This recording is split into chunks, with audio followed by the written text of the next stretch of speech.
स्वरांचा दीपोत्सव अर्थात स्वरसम्राट तानसेन महानाट्याने श्री समर्थ विद्या सरस्वती करंडक नाट्य स्पर्धेचा शुभारंभ. भारतीय संस्कृतीची झलक असणाऱ्या शोभायात्रेने सगळ्यांचे लक्ष वेधले. मिरज विद्या समितीमार्फत आयोजित श्री समर्थ विद्या सरस्वती करंडक नाट्य स्पर्धेचा शुभारंभ विद्या मंदिर प्रशालेच्या स्वरांचा दीपोत्सव अर्थात स्वरसम्राट तानसेन या महानाट्याच्या सादरीकरणाने झाला. या नाट्य स्पर्धेचे उद्घाटन श्रीमंत श्री आदित्यराजे पटवर्धन यांच्या हस्ते आणि सुप्रसिद्ध अभिनेते माननीय श्री ओम राणे यांच्या उपस्थितीत करण्यात आले.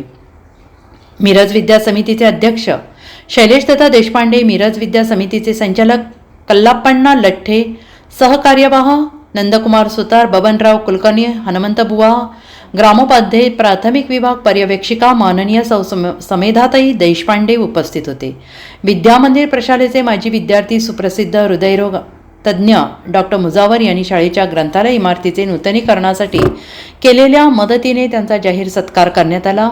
संगीतरत्न तानसेन यांच्या जीवनावरील आधारित नाटिकेत मेघमल्हार, दीप या रागांवर आधारित गीते, प्रत्यक्ष कृत्रिम पर्जन्य लावण्यात आलेले दिवे तसेच सर्व दुर्मिळ तंतुवाद्ये, आकर्षक रंगमंच यामुळे रंगत आणली. दरम्यान या नाट्य स्पर्धेच्या प्रारंभी शोभायात्रा काढण्यात आली. यामध्ये विद्या मंदिर प्रशाला, मिरज भारतभूषण विद्यालय, बालशिक्षण मंदिर, वसंतदादा पाटील विद्यालय, नवीन मराठी मुलांची शाळा या शाळांनी सहभाग घेतला. 12 बलुतेदार, थोर विचारवंत, लेखक इत्यादी 4 समावेश आणि आपली ग्रामीण जीवनशैली दर्शवणारा चित्ररथ होता.